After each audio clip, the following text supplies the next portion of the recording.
April 8, 1943. High above the French town of Caen, the engines of a British Hawker Hurricane squadron roared as they chased a formation of German bombers. The air was thin, cold as steel, and the sky streaked with contrails and the bright flash of gunfire. Lieutenant James Barlow locked onto his target, a Heinkel 111 limping behind the main formation, black smoke trailing from its port engine. This was his moment. He pushed the stick forward, hard. The Hurricane's nose dropped toward the earth, gravity pulling him down at 400 miles per hour. The German bomber grew larger in his gun sight. His finger hovered over the trigger. 500 yards. 400. 300. Then silence. The Rolls-Royce Merlin engine, the legendary power plant that had carried Britain through the darkest days of the war, suddenly died. Not a sputter. Not a cough. Just absolute, terrifying silence. The three-bladed propeller continued to spin from momentum alone, but, without power, the Hurricane was no longer a fighter. It was a falling coffin. Barlow's hands flew across the cockpit, eyes scanning the instrument panel. Oil pressure normal, temperature normal, fuel gauge reading full. Nothing made sense. The ground rushed up through the clouds below, fields and roads appearing like a child's map. He had seconds, maybe less. At the last possible moment, the Merlin coughed back to life. The propeller bit into the air. Barlow pulled back on the stick with everything he had, feeling the G-forces press him into his seat as the Hurricane clawed its way out of the dive. His vision tunneled, his breath came in gasps. He leveled off at 2,000 feet, heart hammering, hands shaking on the controls. The German bomber was gone. Escaped. Again. If you're enjoying this deep dive into the story, hit the subscribe button and let us know in the comments from where in the world you are watching from today. Back at RAF Hawkinge, Barlow climbed out of his cockpit, legs trembling, and walked straight to the crew chief. "The engine cut out in the dive," he said, voice tight with barely controlled anger. "Complete power loss. If I'd been any lower, I'd be dead." The crew chief, a grizzled sergeant named Thomas Wells, wiped grease from his hands and nodded slowly. "You're the third pilot this week to report the same thing, sir. We've checked everything. Fuel lines, ignition, pumps. The engines are perfect when they're on the ground. But put them in a dive, and they die." It wasn't just Barlow. Across every RAF airfield in southern England, the same nightmare was repeating itself. Spitfire and Hurricane pilots, the men who stood between Britain and invasion, were reporting engine failures during negative G maneuvers, a simple dive to pursue an enemy, a quick jinking move to avoid fire, a roll to line up a shot. Any of these could kill the engine without warning, and the Germans knew it. Messerschmitt 109 pilots had begun to exploit weakness ruthlessly. When pursued by a British fighter, they would simply push their noses down into a steep, vertical dive. The German fighters used direct fuel injection systems that worked flawlessly at any angle. The British, by contrast, relied on float bowl carburetors, delicate mechanisms that depended on gravity to feed fuel into the engine. When a Spitfire or Hurricane pitched nose down into negative G-forces, fuel in the carburetor's float chamber was thrown upward instead of down into the engine. The result was fuel starvation. The engine would cut out for 1.5 seconds, sometimes longer, an eternity in combat. By the spring of 1940, RAF Fighter Command was hemorrhaging aircraft and pilots. The problem wasn't enemy skill or superior numbers, it was physics. The Merlin engine, for all its power and reliability, had a fatal flaw that no amount of bravery could overcome. At the Air Ministry in London, engineers and officials gathered in smoke-filled rooms, poring over reports and technical diagrams. The solution, everyone agreed, was obvious. Replace the float bowl carburetors with pressure carburetors, fuel injection systems that would work regardless of aircraft attitude.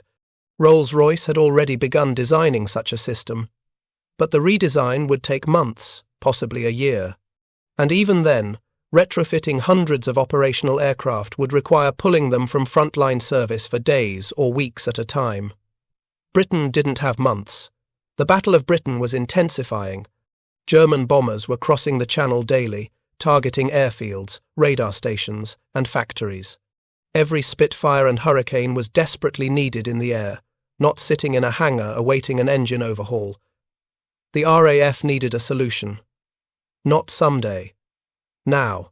But the answer wouldn't come from the Air Ministry or from Rolls-Royce's engineering teams.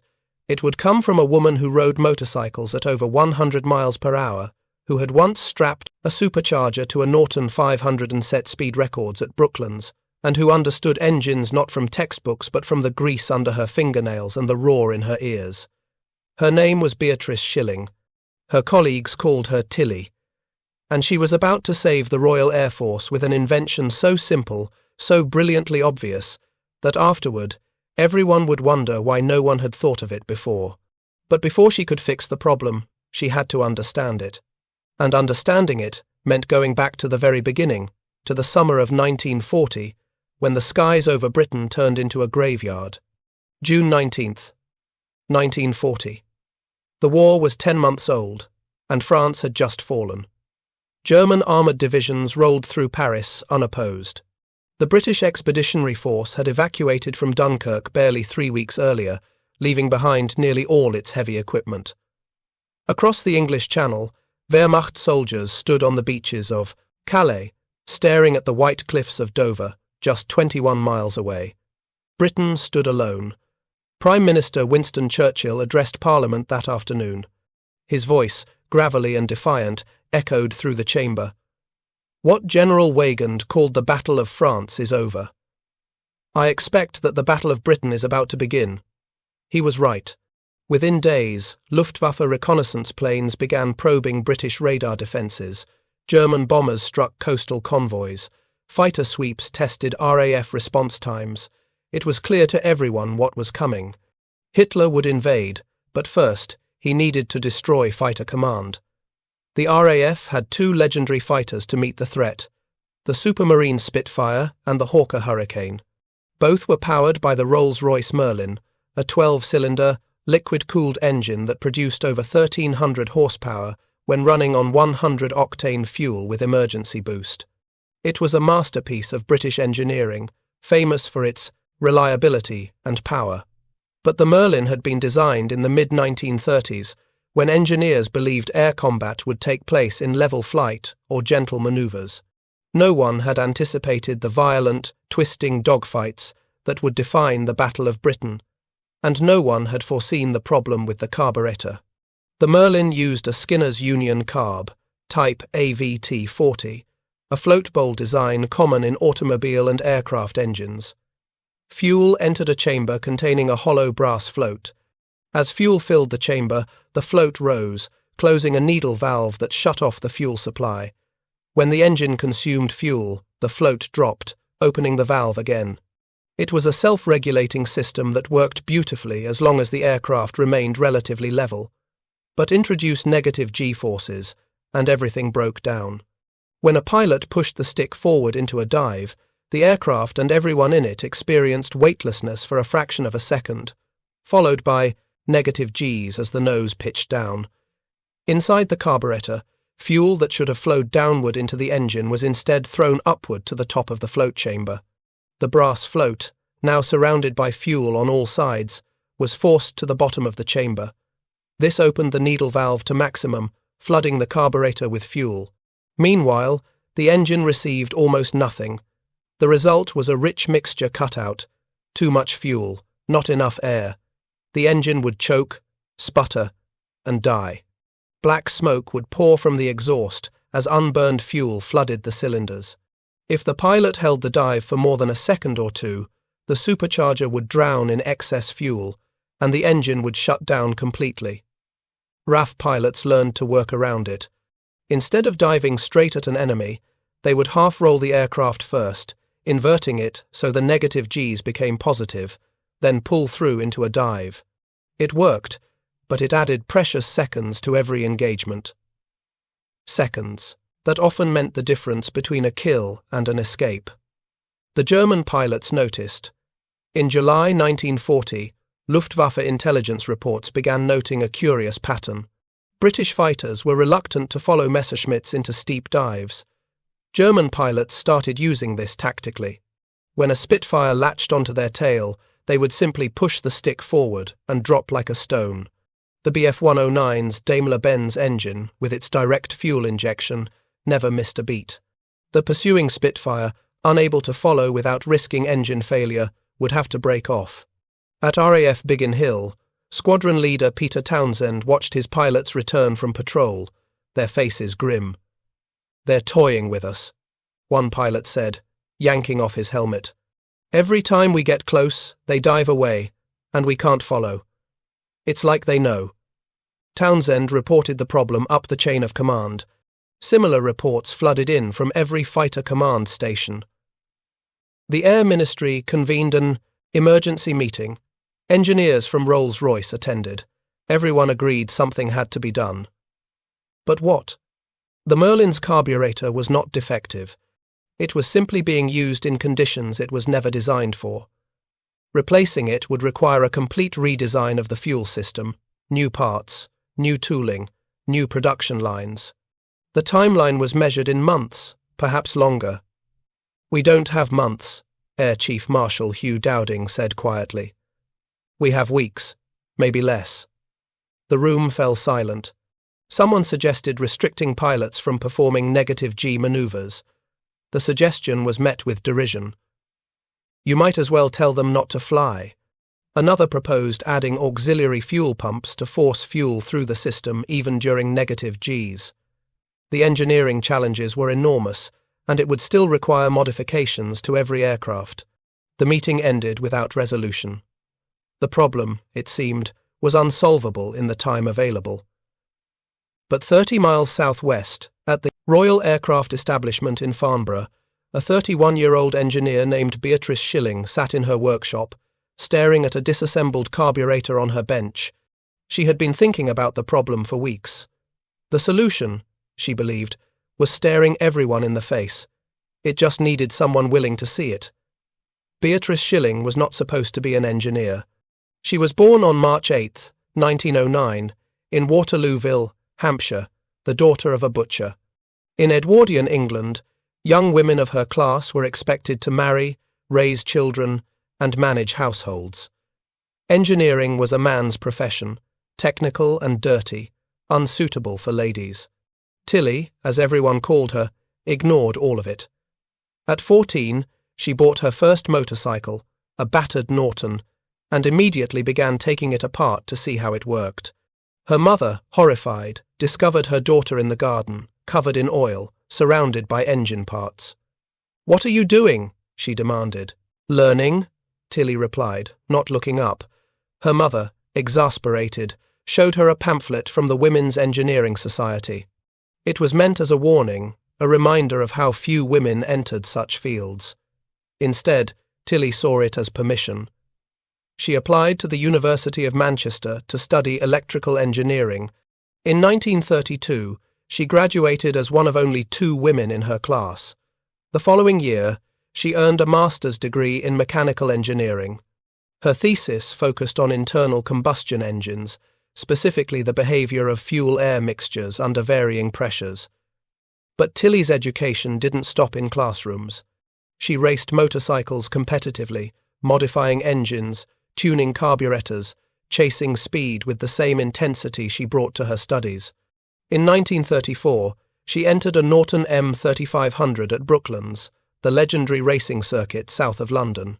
She had added a supercharger to the engine herself, a modification that terrified even experienced mechanics. The supercharger worked. Tilly lapped Brooklands at 106 miles per hour, earning the coveted Gold Star Award, given only to riders who exceeded 100 miles per hour on the circuit. She was one of only 3 women ever to receive it. Speed, she discovered, taught lessons no textbook could. It taught her how engines breathed, how fuel atomized, how carburetors responded to rapid changes in throttle and altitude. Most importantly, it taught her that elegance in engineering wasn't about complexity, it was about simplicity.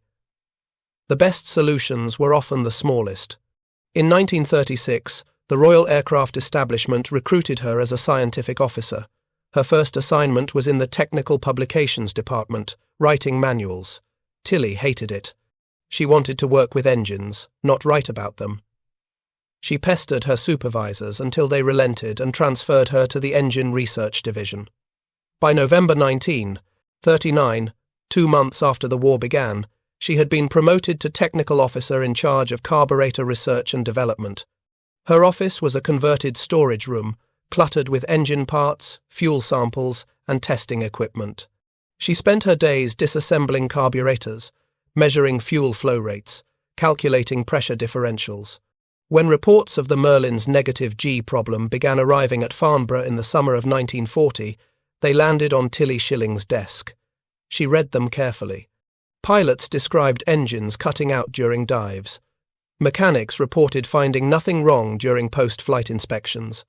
Rolls-Royce engineers recommended waiting for the new pressure carburetor, still months away from production.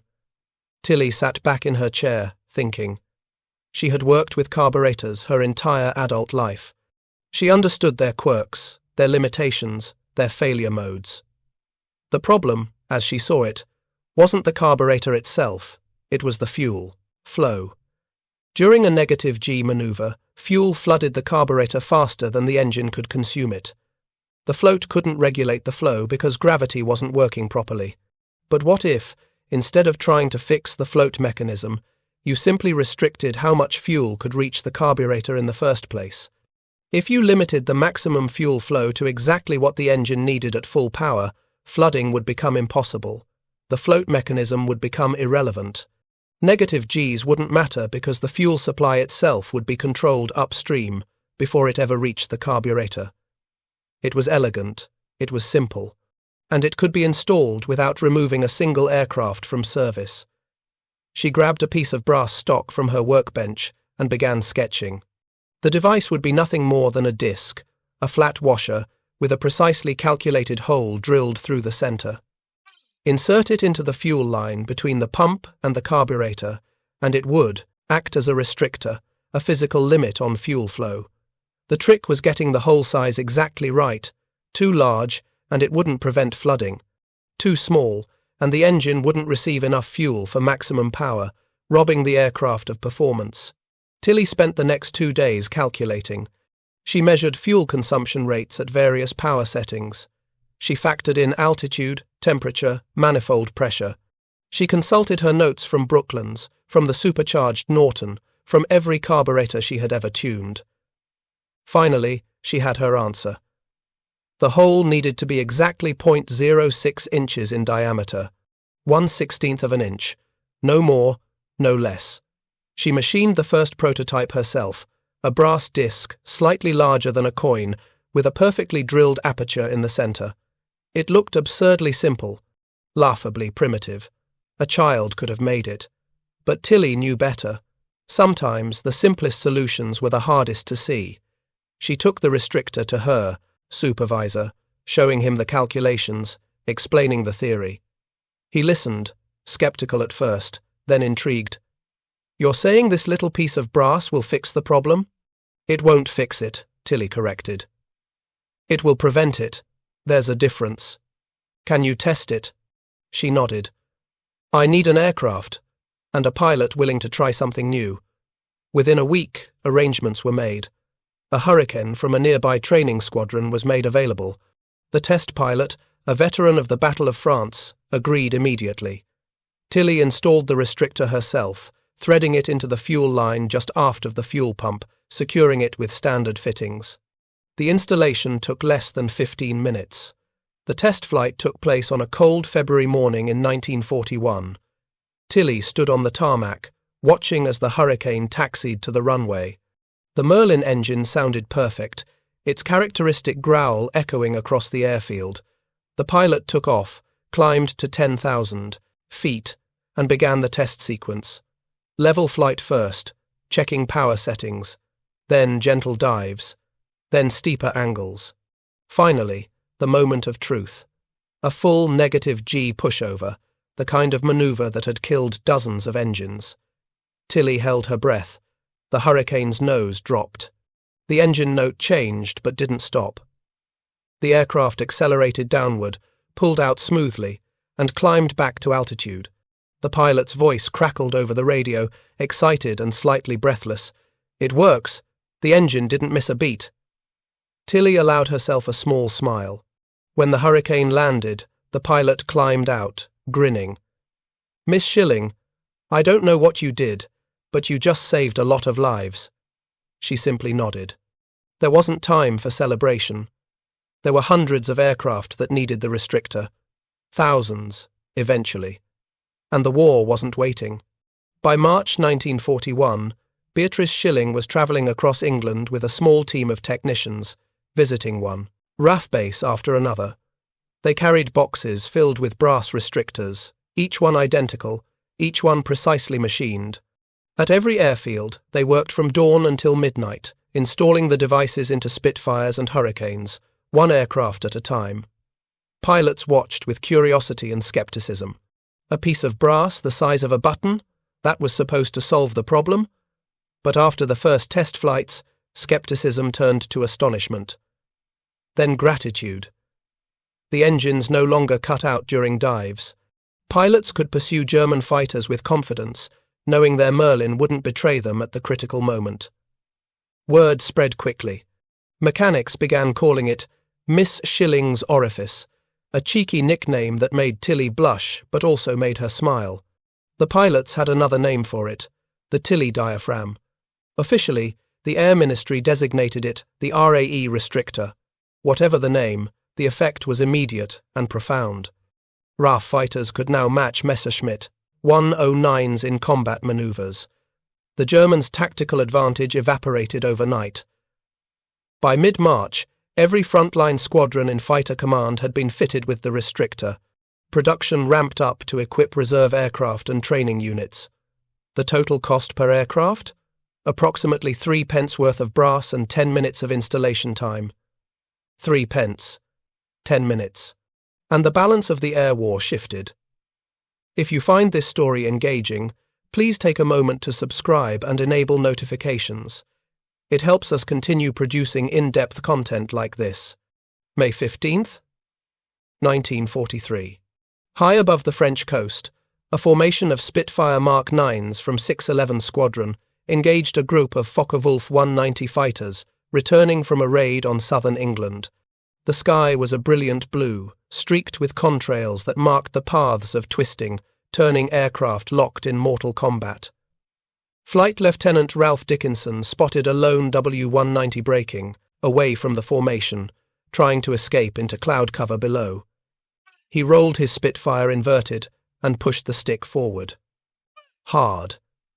The Merlin engine roared without hesitation. No stutter, no cough. Just pure, uninterrupted power as the fighter dropped into a vertical dive. The airspeed indicator climbed past 400 miles per hour, 500, 550. The Spitfire's airframe shook with the strain, but the engine never faltered. Dickinson pulled out of the dive at 8,000 feet, the German fighter squarely in his gunsight. A 2-second burst from his 20mm cannons tore through the Focke-Wulf's wing route. The enemy fighter rolled lazily to the left, trailing smoke and pieces of aluminum, before spiralling down toward the channel. Back at base, Dickinson climbed out of his cockpit and ran his hand along the cowling, still hot from the engine's exertion. His crew chief approached, grinning. "How'd she handle, sir?" "Like a lion," Dickinson replied. "I dove from 10,000 feet at 600 kilometers an hour, and the engine purred the entire way. It's as if the aircraft was reborn." The crew chief nodded. "That little brass washer Miss Schilling installed last year changed everything, didn't it?" Dickinson looked surprised. "That was only installed last year?" "March 1941, sir. Before that, we were losing pilots every week to engine cuts." "Now? We haven't had a single carburetor failure in negative G since."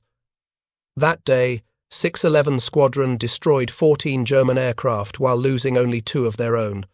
It was a kill ratio that would have been unthinkable 2 years earlier, when RAF fighters couldn't reliably follow enemy aircraft into dives. The restrictor hadn't just saved engines, it had transformed combat tactics. Before the RAE restrictor, RAF pilots had been forced to fight with one hand tied behind their backs. They could turn and climb with the best fighters in the world, but diving, the most basic, defensive and offensive maneuver in aerial combat, carried the constant risk of engine failure. German pilots exploited this ruthlessly, diving away whenever British fighters gained advantage. After the restrictor's installation, everything changed. Squadron leader Peter Brothers of No. 32 Squadron wrote in his combat report from June 1941, "Engaged 6 BF-1, 09s over Dover at Angels 2-0. Pursued enemy leader in steep dive from 20,000 to 8,000 feet. No engine issues. Shot down 1 confirmed, 1 probable. The lads are diving with confidence now. The Germans don't know what hit them." The psychological impact was as significant as the mechanical fix. Pilots who had flown with the constant anxiety of engine failure suddenly found themselves free to maneuver without fear. That confidence translated into aggression, which translated into victories. RAF Fighter Command's loss rates dropped dramatically in the months following the restrictor's deployment.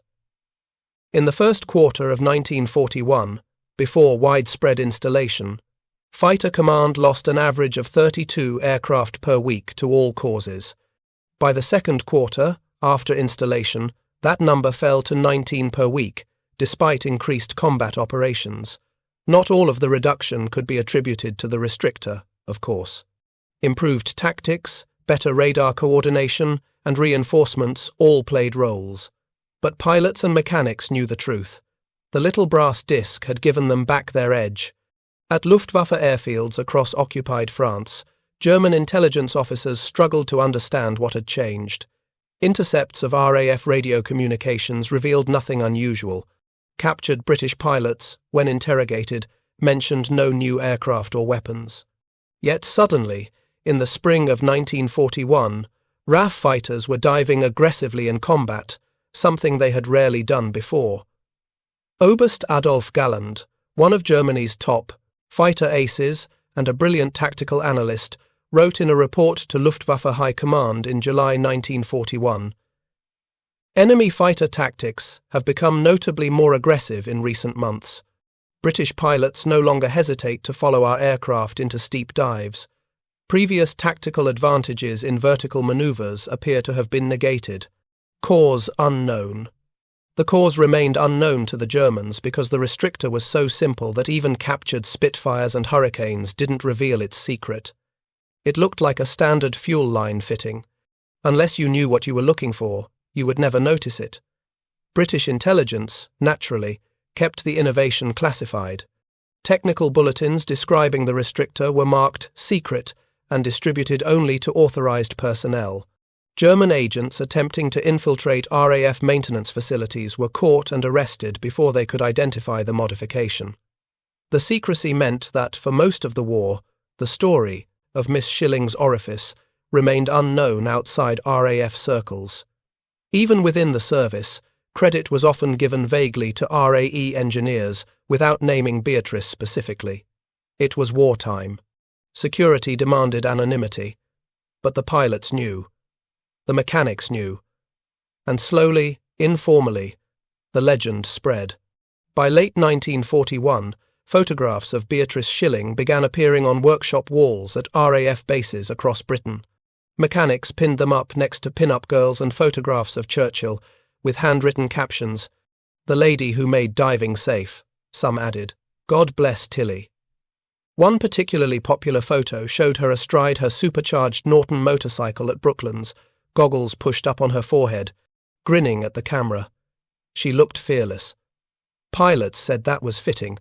Anyone who could lap Brooklands at over 100 miles per hour on a motorcycle had the kind of courage they respected. American pilots, arriving in Britain in 1942 to join the fight, heard the stories from their RAF counterparts. The restrictor was soon retrofitted to American P-47 Thunderbolts and P-51 Mustangs equipped with Merlin engines. The U.S. Army Air Forces issued technical orders crediting the RAF for the modification, but didn't mention Beatrice by name. It didn't matter. The innovation spread because it worked. And it worked because someone had been willing to think differently. The RAE restrictor was never meant to be a permanent solution. Beatrice Schilling herself understood its limitations. The restrictor prevented carburetor flooding, but it couldn't allow sustained inverted flight or prolonged negative G maneuvers. Aerobatic pilots and those engaged in ground attack missions still faced constraints. The real solution, everyone agreed, was a pressure carburetor, a fuel injection system that would work flawlessly in any aircraft attitude.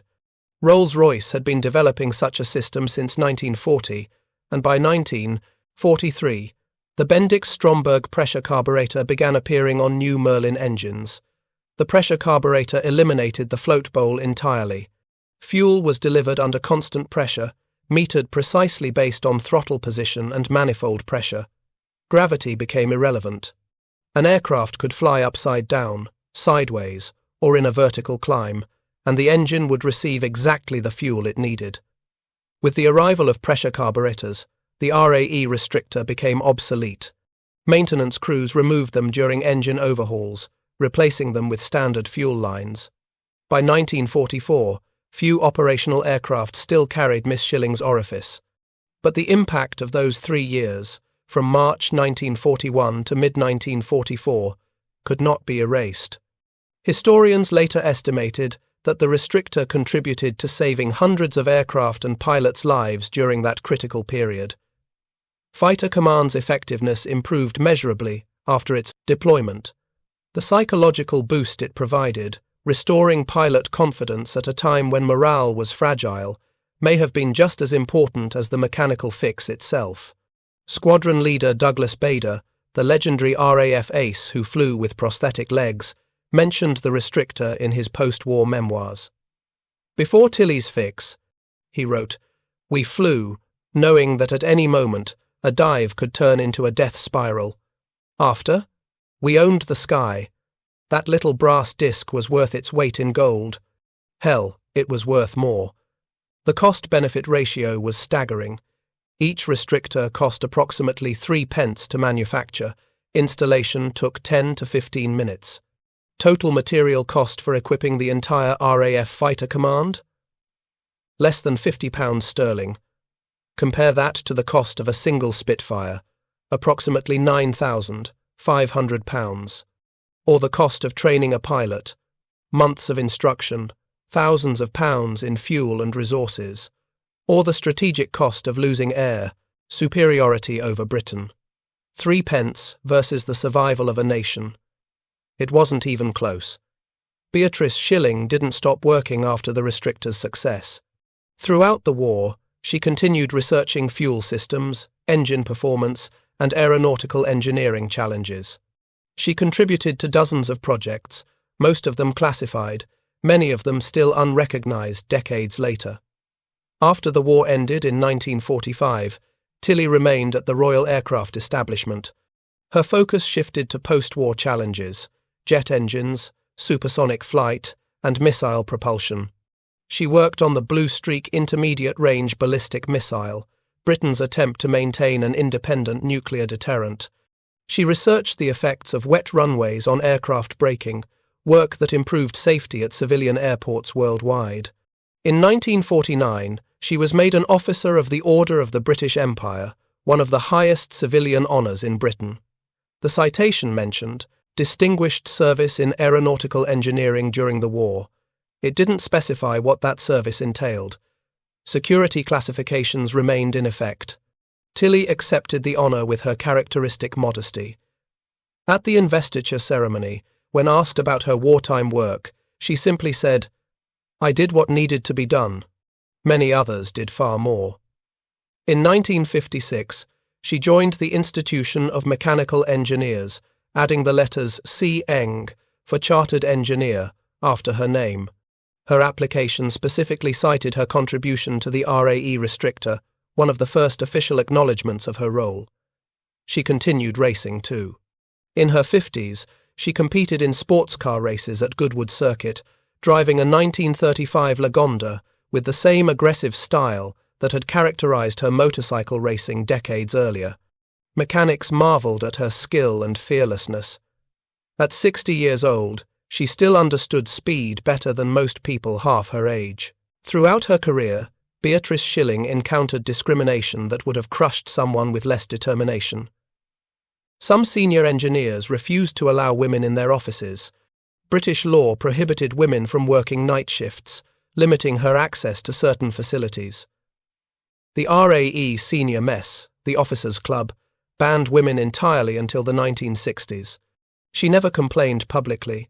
She simply worked harder, produced better results, and proved through achievement what words could never convey. By the time she retired from the RAE in 1969, after 33 years of service, even her harshest critics acknowledged her brilliance. She married George Naylor, a fellow RAE engineer, in September 1938. According to legend, she refused to marry him until he, too, had earned the Brooklands Gold Star for lapping the circuit at over 100 miles per hour on a motorcycle. Whether the story is true or embellished doesn't matter. It sounds like something Tilly would have demanded. George served as a bomber pilot with No. 6 25 Squadron during the war, flying Lancaster bombers deep into German territory. He was awarded the Distinguished Flying Cross for valour. After the war, he returned to Farnborough, where he and Tilly worked together on various projects. They never had children. Their work was their legacy. The University of Surrey awarded Beatrice Schilling an honorary doctorate in 1969, recognising her contributions to aviation. The citation called her one of Britain's most distinguished aeronautical engineers, whose innovations during the Second World War saved countless lives. It was one of the few times her wartime work was acknowledged publicly. Tilly Schilling died on November 18, 1990, at the age of 81. Her obituary in the Times mentioned her work on the Merlin engine carburetor problem, but focused primarily on her pioneering role as a woman in engineering. Few readers understood the full significance of what she had accomplished. No state funeral, no memorial service at Westminster Abbey. Just a quiet ceremony attended by family, friends, and a handful of elderly RAF veterans who still remembered the day their Spitfires stopped dying in dives. For years, her story remained largely forgotten outside aviation circles. Engineering students occasionally encountered references to Miss Schilling's orifice in textbooks about fuel systems, usually accompanied by snickers at the nickname's double meaning. The engineering brilliance behind it was often overlooked. Then, slowly, the story began to resurface. In 2011, a pub in Farnborough was renamed the Tilly Schilling in her honour. In 2015, the Brooklands Museum acquired her racing trophies and memorabilia. In 2018, Winchester Heritage Open Days included her in an exhibition celebrating extraordinary women of Hampshire. Each recognition brought renewed interest in her story. Journalists researched her life, historians re-examined her contributions, engineers rediscovered the elegant simplicity of her solution to the Merlin's carburetor problem. Modern aviation historians now recognize that the RAE restrictor represented something more significant than a simple mechanical fix. It demonstrated the value of practical, hands-on engineering experience. It showed that sometimes the most important innovations come not from large teams or expensive research programs, but from individuals willing to think creatively under pressure. It also highlighted something darker: how easily women's contributions to history are erased or forgotten. For decades, textbooks credited RAE engineers with solving the Merlin carburetor problem without naming Beatrice. Technical manuals referred to the RAE restrictor, but not its inventor. Even pilots who had their lives saved by the device often didn't know a woman had designed it. The erasure wasn't malicious. It was simply the default. In a male-dominated field, in a male-dominated military, in a male-dominated society, women's achievements required constant, active, remembering. Otherwise, they disappeared into the passive voice. Improvements were made, solutions were found, problems were solved. By whom? History often didn't bother to say, but the brass discs remained. In aviation museums across Britain, restored Spitfires and Hurricanes still carry the RAE restrictor in their fuel lines. Tour guides explain its function to visitors. This simple washer prevented engine failure during negative G maneuvers. Some guides mention Beatrice Schilling. Some don't. But the physical evidence endures.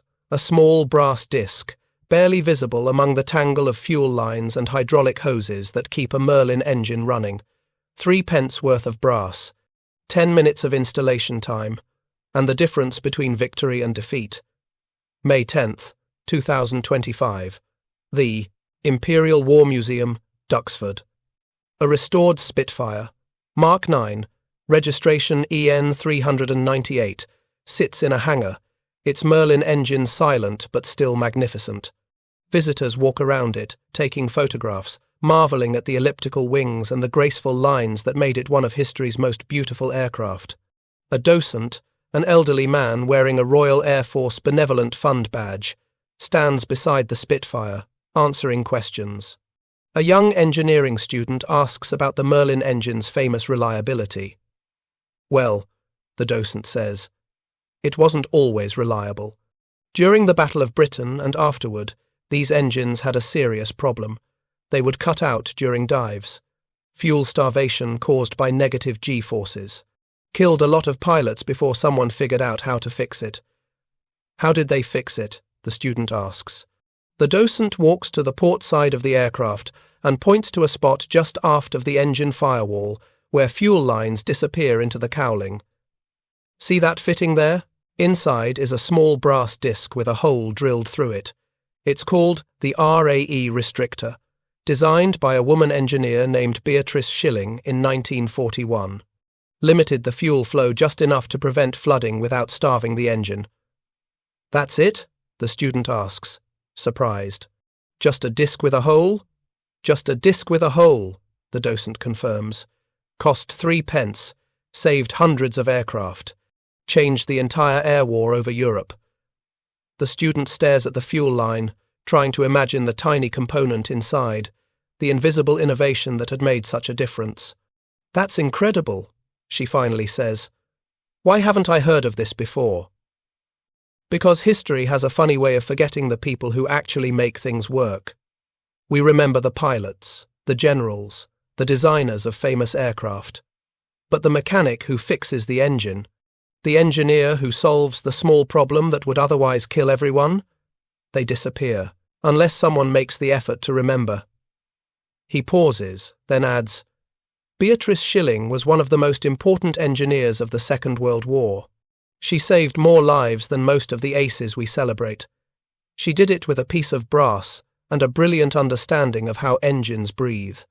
But if you look her up in most history books, you'll find maybe a paragraph. If you're lucky. The student nods slowly, pulling out her phone to take a note. The docent watches her type, satisfied. Another person who would remember. Another small victory against forgetting. Outside the hangar, a Spitfire fires up for an afternoon demonstration flight. The Merlin's distinctive growl echoes across the airfield, deep and powerful. The sound hasn't changed in over 80 years. It's the sound of British defiance, of engineering excellence, of survival against impossible odds. But within that sound, almost impossible to hear unless you know to listen for it, is the contribution of a woman who rode motorcycles at 100 miles per hour and understood that sometimes the best solutions are the simplest ones. 3p worth of brass. 10 minutes of installation, and the courage to believe that a small idea could change everything, if you believe that sometimes history turns not because of rank, but because of the hands that refuse to stop working. Comment 1 below. If you think courage sometimes looks like a woman with dirty hands and an idea that shouldn't have worked, type 1 in the comments. Because sometimes the greatest heroes aren't the ones who fought in the spotlight. They're the ones who fixed the spotlight so others could see where they were going. Thank you for watching. For more detailed historical breakdowns, check out the other videos on your screen now, and don't forget to subscribe.